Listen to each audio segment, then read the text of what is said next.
వైఫల్యాల్ని ప్రశ్నిస్తున్నారని, ప్రభుత్వం ప్రజలకు చేసిన మోసాన్ని ఎత్తి చూపిస్తూ ఉన్నారనేసి, ఈ ప్రభుత్వంలో జరుగుతున్న అవినీతిని వేలెత్తి చూపిస్తున్నారని చెప్పి ఈ విధంగా గొంతు నొక్కడానికి ప్రయత్నించడం ఎంతవరకు సమంజసమని నేను అడుగుతూ ఉన్నాను.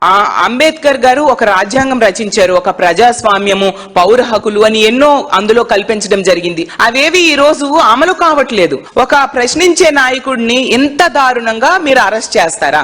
అంటే తెలుగుదేశం పార్టీ నాయకులు, మంత్రులు అవ్వచ్చు, ఎమ్మెల్యేలు అవ్వచ్చు, ఎంపీలు అవ్వచ్చు, ఆ నాయకులు కుటుంబ సభ్యులలో ఎవరైనా ఇలాంటి యాక్సిడెంట్స్ పొరపాటున చేస్తే ఆ కుటుంబ సభ్యులు వాళ్ళకి అరెస్ట్ చేయడం కాకుండా ఈ మంత్రులు, ఎమ్మెల్యేలకు కూడా మీరు అరెస్ట్ చేస్తారా? ఇదే న్యాయం మీకు వర్తిస్తుందా నేను అడుగుతూ ఉన్నాను. అలాగే చంద్రబాబు నాయుడు గారు గతంలో చూసాం, కందుకూరులో అతను పర్యటనకు వెళ్ళినప్పుడు తొక్కిసలాట్లో 9 మంది చనిపోవడం జరిగింది. మరి ఇదే న్యాయం వర్తిస్తే చంద్రబాబు నాయుడు గారిని కూడా అరెస్ట్ చేయాలి కదా.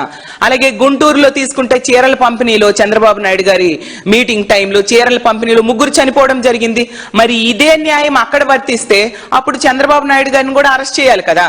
అంటే తెలుగుదేశం పార్టీ నాయకులకు ఒక న్యాయం, వైఎస్ఆర్ కాంగ్రెస్ పార్టీ నాయకులకి, ప్రతిపక్ష పార్టీ నాయకులకు ఒక న్యాయం అని నేను అడుగుతూ ఉన్నాను. పోలీసుల్ని ఎందుకు ఎంత కీలుబొమ్మలుగా మీరు వాడుకుంటూ ఉన్నారు? ఈ రోజు పోలీసుల్ని రెడ్ బుక్ రాజ్యాంగం అమలుకి వాడుకుంటూ ఉన్నారు. మీరు చెప్పు చేతుల్లో పెట్టుకొని పోలీస్ వ్యవస్థను నడిపిస్తూ ఉండే పరిస్థితి మనం చూస్తూ ఉన్నాం. అందువల్లనే మొన్న కేంద్ర ప్రభుత్వం హోంశాఖ నివేదికలో మన రాష్ట్రం పోలీసుల పనితీరులో 26వ స్థానానికి పడిపోయింది. పోలీసుల్ని ఎంత దారుణంగా వాళ్ళ విధులు నిర్వర్తించకుండా అక్రమ కేసులు పెట్టడానికి, వాళ్ళని కక్షపూరితంగా ప్రతిపక్ష నేతల మీదకి వదలడానికే వీళ్ళు ఉపయోగిస్తూ ఉండడం వలన పోలీసుల పనితీరులో 26వ స్థానానికి పడిపోయింది. దాంతో ఆగిందా?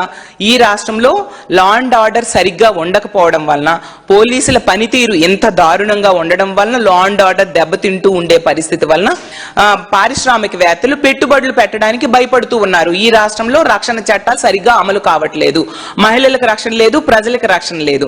దాని వలన ఇక్కడ మేము పెట్టుబడులు పెట్టి బిజినెస్లు పెడితే మాకు రక్షణ లేదు, మా బిజినెస్లకి, మా వ్యాపారాలకి రక్షణ ఈ ప్రభుత్వం కల్పించలేదు అనే ఉద్దేశంతో వాళ్ళు పెట్టుబడులు పెట్టడానికి వెనకడుగు వేస్తూ ఉండడం వలన ఈజ్ ఆఫ్ డూయింగ్ బిజినెస్ లో మన రాష్ట్రం ర్యాంకింగ్ 8వ స్థానానికి పడిపోయింది. నిజంగా సిగ్గుచేటు. దానికి కారణం వీళ్ళు లా అండ్ ఆర్డర్ ఫెయిల్యూర్, పోలీసుల్ని వీళ్ళ చెప్పు చేతుల్లో పెట్టుకోవడం. గతంలో జగన్మోహన్ రెడ్డి గారి టైంలో తీసుకుంటే లా అండ్ ఆర్డర్ కంట్రోల్లో ఉండేది కాబట్టి ఈజ్ ఆఫ్ డూయింగ్ బిజినెస్ లో నంబర్ 1 స్థానంలో 4 ఏళ్లు ఉండడం జరిగింది. జగన్మోహన్ రెడ్డి గారి టైంలో పెట్టుబడులు పెట్టడానికి పారిశ్రామికవేత్తలు ఉత్సాహం చూపించేవారు కాబట్టి ఈజ్ ఆఫ్ డూయింగ్ ర్యాంకింగ్ లో మొదటి స్థానంలో ఉండడం మనందరము చూసాం. ఈ విధంగా పోలీస్ వ్యవస్థని అక్రమ కేసులు పెట్టడానికి, కక్ష సాధింపు దారులకి ఉపయోగించడం నిజంగా చాలా దురదృష్టకరం. ఇది మంచి సంస్కృతి కాదు అని తెలియజేస్తూ ఉన్నాను. ఈ విధంగా సిదిరి అప్పలరాజు గారి మీద అక్రమ కేసు పెట్టి అరెస్ట్ చేయడం నిజంగా చాలా